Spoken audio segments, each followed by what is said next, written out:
ഇന്നത്തെ നമ്മുടെ റെസിപ്പി എന്ന് പറയുന്നത് ഷെഫ് പിള്ളയുടെ വൈറൽ സാലഡാണ് കേട്ടോ. അതിന് വേണ്ടിയിട്ട് ഞാനിവിടെ ഒരു സവോള എടുത്തിട്ടുണ്ട്. അത്രയ്ക്കും വലുപ്പമൊന്നുമല്ലൊരു ചെറിയൊരു മീഡിയം വലുപ്പത്തിലുള്ളൊരു സവോളയാണ് എടുത്തേക്കുന്നത്.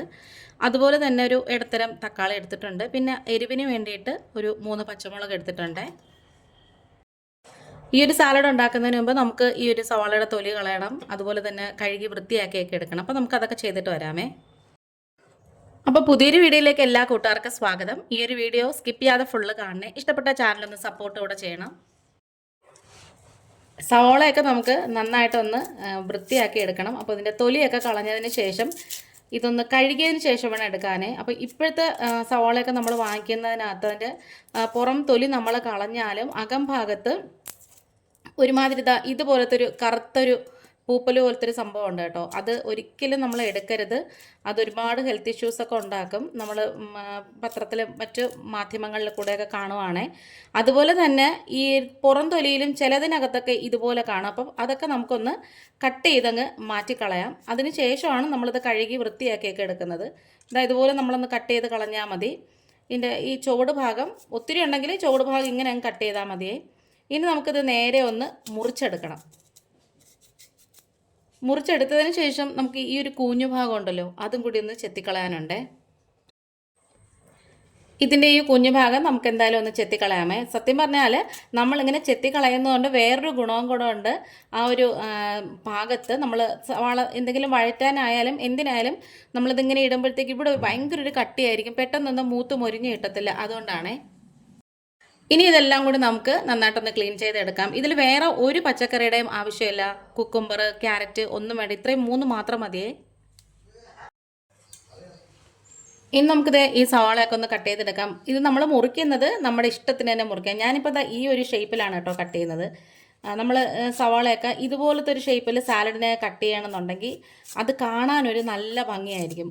ഇങ്ങനെ നമ്മൾ ഹാഫായിട്ട് മുറിച്ചതിന് ശേഷം ഇതുപോലെ ഇങ്ങനെ ഇടുമ്പോൾ നല്ല നേരിയതായിട്ട് മുറിക്കണേ. അത് കാണാൻ നല്ല ഭംഗിയുണ്ട്. അതുകൊണ്ട് തന്നെ നമ്മൾ കുറച്ച് സമയം എടുത്തായാലും ശരി ഇതുപോലെ മുറിക്കാം. ഇങ്ങനെയാണെങ്കിൽ നമുക്ക് പടപടപടാന്ന് കട്ട് ചെയ്തെടുക്കാം. പക്ഷേ ഇത് കുറച്ചൊന്ന് ശ്രദ്ധിച്ച് വേണം നമ്മൾ ഈ ഒരു ഷേപ്പിൽ ഒന്ന് മുറിച്ചെടുക്കാനായിട്ടേ. അപ്പോൾ അത് നമ്മളെ സവാളയൊക്കെ അത് നന്നായിട്ടൊന്ന് അരിഞ്ഞെടുത്തിട്ടുണ്ട്. ഇതിങ്ങനെ അടർത്തി ഇടുമ്പോൾ തന്നെ കാണാൻ നല്ല ഭംഗിയാണ്. ഈ ഹാഫ് സർക്കിൾ ആക്കിയതിന് ശേഷം ഇങ്ങനെ നമ്മൾ കട്ട് ചെയ്യുമ്പം ഇത് കാണാൻ നല്ലൊരു ഭംഗിയാണ്. ഇനി നമുക്ക് തക്കാളി ഒന്ന് കട്ട് ചെയ്തെടുക്കാം. തക്കാളി നമ്മൾ മുറിച്ചതിന് ശേഷം ഈ ഒരു കുഞ്ഞു ഭാഗം ഒന്ന് ചെത്തിക്കളയണം. അത് ഭയങ്കര കട്ടിയാണ് അവിടെ, അതുകൊണ്ടാണ്. എന്നിട്ട് ഇതും നമുക്ക് ആ ഒരു ഷേപ്പിൽ തന്നെ കട്ട് ചെയ്തെടുക്കാം. നല്ല നേരിയതായിട്ട് കട്ട് ചെയ്തെടുക്കണം. കാരണം എന്ന് വെച്ചാൽ ഇത് നമുക്ക് നന്നായിട്ട് ഉടച്ച് ചേർക്കാനുള്ളതാണ്. അതുകൊണ്ടാണ്. ഈ ഒരു വീഡിയോ കണ്ടുകൊണ്ടിരിക്കുന്ന സമയത്ത് ഈ ഒരു ചാനൽ നിങ്ങൾക്ക് ഇഷ്ടപ്പെടുകയാണെന്നുണ്ടെങ്കിൽ പ്ലീസ് ഒന്ന് ലൈക്ക് ചെയ്യും, ഷെയർ ചെയ്യും, കമൻറ്റ് ചെയ്യും, സബ്സ്ക്രൈബ് ചെയ്ത് സപ്പോർട്ട് കൂടെ ചെയ്യണേ.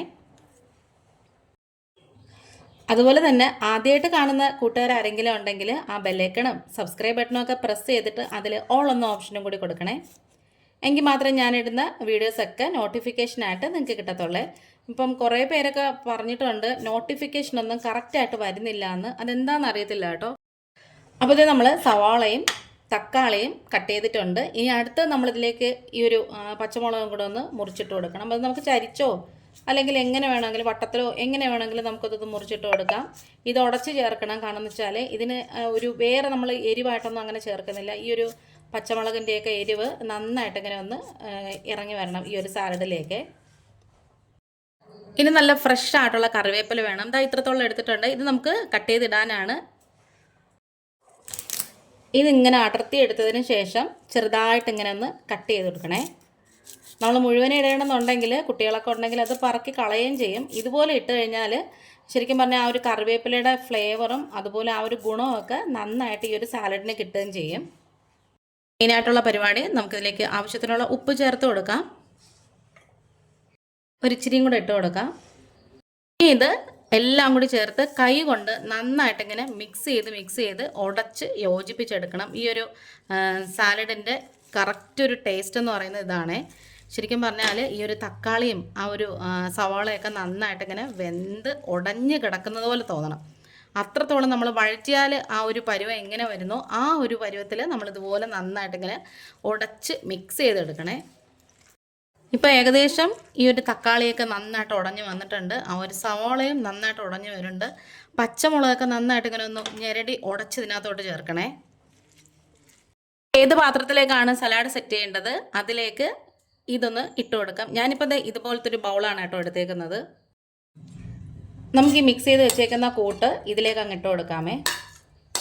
ഇത് നന്നായിട്ട് കൈകൊണ്ട് ഉടച്ചത് കൊണ്ട് തന്നെ അതിനകത്ത് നിന്നൊക്കെ നല്ലോണം നല്ല ജ്യൂസി ആയിട്ടുള്ള നീരൊക്കെ വന്നിട്ടുണ്ട്.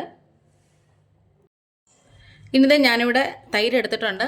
അത് കുറച്ച് ഇതിലേക്ക് അങ്ങ് ഒഴിച്ചു കൊടുക്കാം. നമുക്ക് എത്രത്തോളം വേണം എന്നുള്ളത് നോക്കിയിട്ട് ഇനി നമുക്കിതൊന്ന് മിക്സ് ചെയ്ത് കൊടുക്കാം. ഈ ഒരു സലാഡ് ബിരിയാണിയുടെ കൂടെ കഴിക്കാനും അതുപോലെ തന്നെ ചോറിൻ്റെ കൂടെ കഴിക്കാനും ചപ്പാത്തിയുടെ കൂടെ കഴിക്കാനും ഒക്കെ നല്ല അടിപൊളി ടേസ്റ്റാണ്. ഒരു ഇച്ചിരിയും കൂടെ തൈര് ഞാൻ ഒഴിച്ചു കൊടുത്തിട്ടുണ്ട്. ചിലപ്പം നമ്മൾ ചോറ് കഴിക്കുമ്പം ഈ ഒരു ചാറിന് ഭയങ്കര ടേസ്റ്റ് ആയിരിക്കും കേട്ടോ. അതുകൊണ്ട് ഒരു ഇച്ചിരിയും കൂടെ ഞാനതിലേക്ക് ഒഴിച്ചു കൊടുത്തിട്ടുണ്ട്. ഉപ്പൊക്കെ പാകത്തിലുണ്ടോ എന്നും നമുക്കിപ്പോൾ നോക്കാം. എല്ലാം പാകത്തിനുണ്ട്. ഇനിയാണ് നമ്മൾ ഇതിൻ്റെ ശരിക്കും ടേസ്റ്റ് കൂട്ടുന്ന വേറൊരു സംഭവം ചെയ്യാൻ പോകുന്നത്. വേറൊന്നുമല്ല, നമ്മൾ ഈ ഒരു സാലഡിന് താളിച്ച് ഒഴിക്കുവാണേ. അതിനുവേണ്ടി ഒരു കുഞ്ഞ് കൈച്ചട്ടി വെച്ച് കൊടുക്കാം. നമുക്ക് ഗ്യാസ് ഒന്ന് ഓണാക്കാമേ. ഈ ഒരു എണ്ണച്ചട്ടിയിലെ വെള്ളമൊക്കെ വറ്റിയതിന് ശേഷം നമുക്കിതിലേക്ക് 1 ടീസ്പൂണോളം വെളിച്ചെണ്ണ ഒഴിച്ചു കൊടുക്കാം. എണ്ണയൊക്കെ നന്നായിട്ട് ചൂടായി വരുമ്പോഴത്തേക്കും നമുക്കിതിലേക്കൊരു 1/4 ടീസ്പൂൺ കടുക് ഇട്ട് കൊടുക്കാം. കടുക് ഇപ്പം നന്നായിട്ട് പൊട്ടി വരുന്നുണ്ട്. നമുക്കിതിലേക്ക് സവോളയല്ല ചുവന്നുള്ളി എടുത്തിട്ടുണ്ട്, അതിട്ട് കൊടുക്കാമേ. ഇനി ഈ കുഞ്ഞുള്ളി അതായത് ചുവന്നുള്ളിയൊക്കെ നന്നായിട്ട് ഇങ്ങനെ ഒന്ന് മൊരിഞ്ഞ് വരണം. ഒരുപോലെ മൂത്ത് കിട്ടാൻ അതായത് മൊരിഞ്ഞ് കിട്ടാൻ വേണ്ടി നമ്മളിതുപോലെ ചെറുതായിട്ട് ഇങ്ങനെ ഒന്ന് മിക്സ് ചെയ്ത് അതായത് ഇളക്കി യോജിപ്പിച്ച് വഴറ്റി കൊടുക്കുന്നത് നല്ലതാണ്. ഈ ഒരു സമയത്ത് തീ നമ്മൾ സിമ്മിൽ തന്നെ വെച്ചേക്കണം. നമ്മളിപ്പോൾ ചേർത്ത ഉള്ളിയൊക്കെ നന്നായിട്ട് മൊരിഞ്ഞതിന് ശേഷം നമുക്ക് വറ്റൽമുളക് ഇട്ട് കൊടുക്കാം. ഗ്യാസും അങ്ങ് ഓഫ് ചെയ്തേക്കാം. പെട്ടെന്ന് തന്നെ നമുക്ക് കറിവേപ്പിലയും കൂടി ഇതിലേക്ക് ചേർത്ത് കൊടുക്കാം. ഇനി പെട്ടെന്ന് ഇതിങ്ങനെ ഒന്ന് യോജിപ്പിച്ച് കൊടുക്കണം. ആ ഉള്ളിയും അതുപോലെ തന്നെ വറ്റൽമുളകും കറിവേപ്പിലയും കൂടി ഒന്ന് സെറ്റായിട്ട് മൊരിഞ്ഞ് വരാൻ വേണ്ടി. ഗ്യാസിന് ചൂടുണ്ട് കേട്ടോ, അതുകൊണ്ട് നമുക്ക് ഈ ഒരു സാലഡ് വെച്ചാലേ പിരിഞ്ഞു പോകും, ചൂടാകും. അതുകൊണ്ടാണ് ഇങ്ങനെ വെച്ചത്. ഇനി ഈ താളിച്ച കൂട്ട് ഈ ഒരു സാലഡിൻ്റെ മുകളിലേക്ക് നമുക്ക് ഒഴിച്ചു കൊടുക്കാം. ട്രൈ ചെയ്ത് നോക്കിയിട്ട് ഫീഡ്ബാക്ക് ഇടണേ. നല്ല ടേസ്റ്റുള്ളൊരു സാലഡാണ്. ഇനി തംബ്നെയിലിൻ്റെ വീഡിയോ എടുക്കണം, ഫോട്ടോ എടുക്കണം. വീഡിയോ കണ്ടിഷ്ടപ്പെട്ട ഫീഡ്ബാക്ക് ഇടണേ. അപ്പോൾ നമ്മുടെ വീഡിയോ വൈൻഡപ്പ് ചെയ്യാറായി. ഇന്നിപ്പോൾ ഇത്രയേ ഉള്ളൂ. വേറൊരു വീഡിയോ ആയിട്ട് വേഗം തന്നെ വരാം. Thanks for watching.